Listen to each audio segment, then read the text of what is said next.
રાજકોટ જિલ્લા પંચાયત ખાતે આજે એક વિશેષ કારોબારી સમિતિની બેઠક મળી હતી, જેમાં કુલ 29 કામોને બહાલી આપવામાં આવી હતી। કારોબારી ચેરમેન પીજી ક્યાડાના અધ્યક્ષ સ્થાને મળેલી આ બેઠકમાં કુલ 51.85 કરોડ રૂપિયાના વિકાસના કામોની સાથોસાથ ટેન્ડર અંગે મંજૂરી આપવામાં આવી છે। મળતી માહિતી મુજબ જિલ્લા પંચાયતની કારોબારી બેઠક જે છેલ્લી મળી હતી તે 2024ના ફેબ્રુઆરી મહિનાની 15 તારીખે મળી હતી।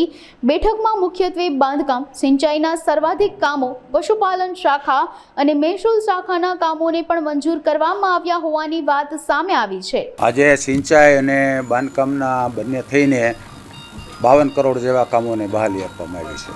મુખ્ય જસદણ વિસિયા તાલુકાના અમારી જે નાની સિંચાઈ યોજનાઓ છે એનું છેલ્લા 20 વર્ષથી રિપેરિંગ થયેલું નહોતું અને આજે આપણા સદભાગ્ય છે કે કુંવરજીભાઈ આપણા જ વિસ્તારના રાજકોટ જિલ્લાના રાજ્યની અંદર જળ સંપત્તિ મંત્રીના કારણે પૂરી ગ્રાન્ટ આપી અને બધી નાની સિંચાઈ યોજનાઓને રિપેરિંગ પહેલો તબક્કો રિપેરિંગનો લીધેલો છે।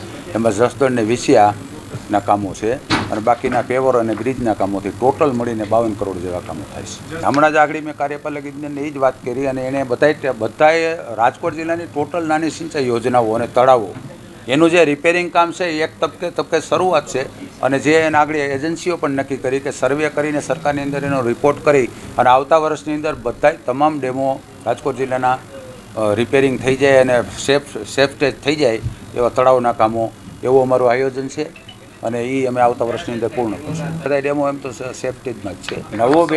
નવું બિલ્ડિંગનો જો આજે આ મંજૂર કર્યું એને વર્ક ઓર્ડર દેવાઈ જાય, એને ડિમોલેશન આ જૂના બિલ્ડિંગને ડિમોલેશન સાથેનું છે અને સવાલ ત્યાં છે કે આ જિલ્લા પંચાયતની આપણી જે કચેરીઓ છે એને ફેરવવા માટે કોર્ટનું બિલ્ડિંગ જે ખાલી થયેલું છે નવા બિલ્ડિંગમાં જતાથી ત્યારે કોર્ટના બિલ્ડિંગની આપણે માંગણી કરી છે કે આપણને આપે તો આપણી જિલ્લા પંચાયતની તમામ શાખાઓ એની અંદર સમાવેશ થઈ જાય એમ છે।